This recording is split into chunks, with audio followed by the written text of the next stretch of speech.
Fue tal la envergadura del mega evento, como se llama ahora, el mayor terremoto registrado en los últimos 300 años en el planeta. Y esta zona donde estamos, que ahora es la actual costanera Salvador Allende de Ancud, en el paisaje actual no refleja el cambio absoluto de cómo era este barrio en 1960.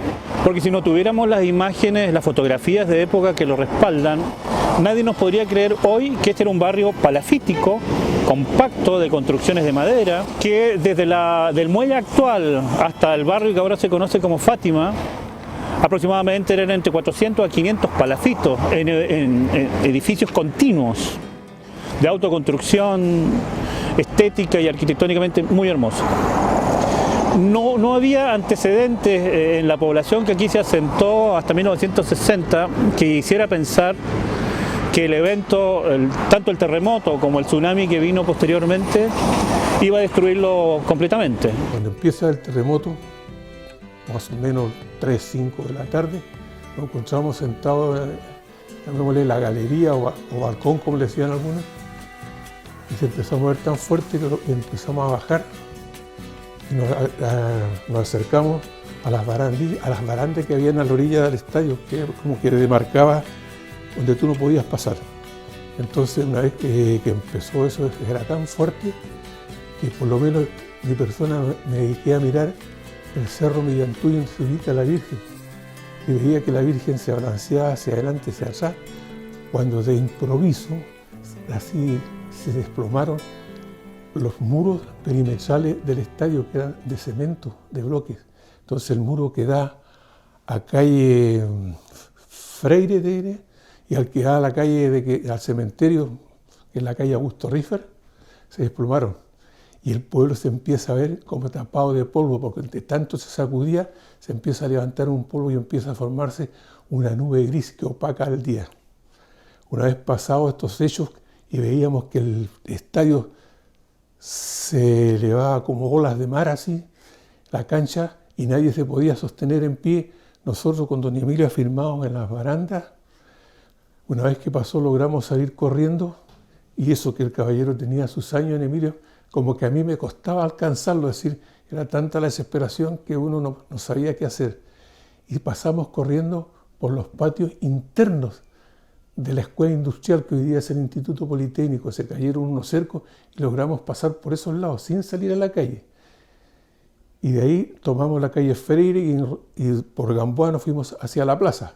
Ahí ya él tomó por otro lado y yo tomé por el lado yéndome, como quien dice, hacia el liceo de aquellos años que vivía el cuartel de bomberos, y logro llegar a la calle Esmeralda, y yo miro a través en la esquina y miro hacia abajo, hacia calle Blanco, que era mi calle, y vi que no podíamos pasar porque parte del frente del Hotel Luxor se había desplomado y se había amontonado todos los escombros sobre la calle, entonces costaba pasar, y pensé yo, bueno, me voy por calle Esmeralda y bajo por Chacabuco y después doblo a Thompson, y ahí logro llegar a calle Blanco, el sector de donde yo vivo, y miro y está todo desplomado el sector de mi cuadra, que empezando estaba la farmacia Antonio, la esquina al frente estaba don Chava Barriento, después venía don Santiago Aro, Benjamín Borque,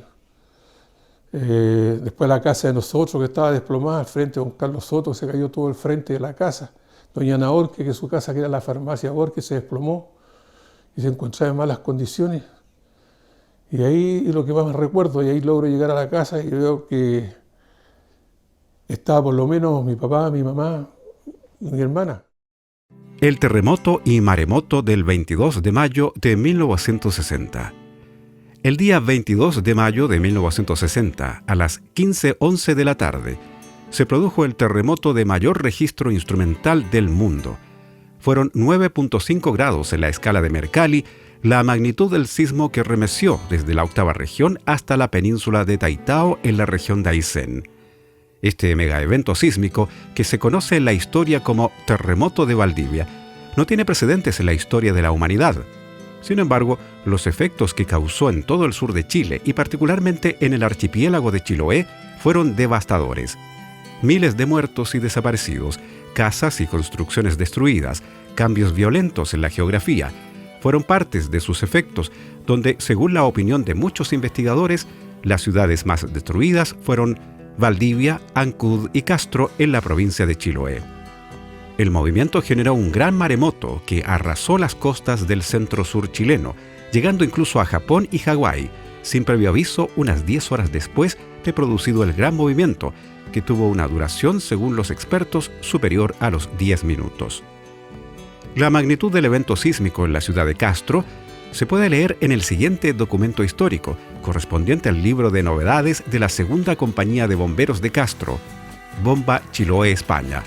La nota del libro de novedades del folio 109-111, registro número 72, es elocuente y dramática, escalofriante por su realismo y testimonio.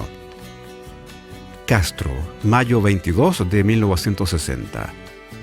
Hoy, siendo las 3:05 de la tarde de un día de sol, se produjo un inesperado terremoto, nunca antes sentido en el país ni aún en el mundo entero, según opinión de los sismólogos, siendo del grado 10 a 11 de la escala internacional, con caracteres de cataclismo, produciendo un pánico aterrador en la población, por la fuerza de su movimiento, al extremo de inclinar las casas hasta casi juntarse, como por la intensidad y duración de él, que fue de 6 minutos de indescriptible asombro. Nadie se sostenía en pie, y los gritos de dolor, pidiendo misericordia, se confundían entre las personas, aún sin conocerse. Poco a poco nos fuimos percatando de la verdadera hecatombe que había asolado a Castro. Todas las casas de cemento de la calle Blanco y otras como Avenida Pedro Montt, Lillo, San Martín, se encontraban en el suelo. Era algo desolador e inenarrable. Pese a la oscuridad existente, la gente toda se congregaba en la Plaza Prat, donde se veían las caras acongojadas, dispuestas y resignadas a todo, porque seguía temblando en menor grado, provocando desesperación en las familias que prendían velas y oraban públicamente dentro de un ambiente de total hermandad. Todo el mundo amaneció sin nadie poder dormir. La compañía instaló un puesto permanente en una esquina de la plaza, con todo el personal de guardia y turnándose en los recorridos. La amanecida fue un cuadro dantesco, todo destruido y quemado, especialmente las obras portuarias hundidas.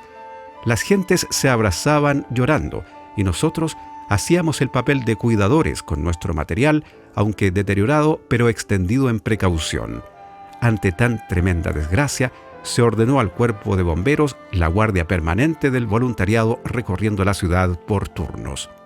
Los efectos del terremoto y maremoto de 1960 fueron evidenciados por la pluma de cronistas y la lente de fotógrafos, entre los que se destaca Gilberto Proboste Angulo, que vivió entre 1909 y 1995, fue un destacado fotógrafo que retrató a los habitantes de diferentes localidades del sur de Chile. Su obra la desarrolló entre las décadas del 30 y el 80. Se caracterizó por retratar la vida cotidiana en el sur de Chile, su arquitectura, paisajes, instituciones como los cuerpos de bomberos, carabineros, bandas musicales, etc.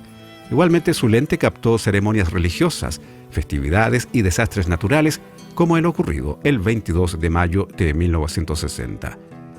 Diarios y revistas de la época dedicaron páginas para informar del megadesastre. Una de ellas fue la revista Vea, la cual señaló en sus páginas interiores en relación a los efectos del terremoto y maremoto de 1960. Ancud ha dejado de existir. En Castro nada quedó en pie. Igualmente, la prestigiosa revista Life hizo un reportaje mostrando los efectos del terremoto de 1960. En ella se observa una fotografía que muestra el cuartel destruido de la tercera compañía del Cuerpo de Bomberos de Castro. Conversa con tus abuelos y pregúntale de los efectos del terremoto de 1960, si lo vivieron o supieron noticias de este gran sismo. Visita el Museo de la Ciudad de Castro o su página web y podrás observar muchas fotografías que recuerdan este triste episodio que marcó la historia de todo el sur de Chile. De tal manera que durante muchos años se habló de hechos o historias ocurridas antes y después del terremoto de 1960.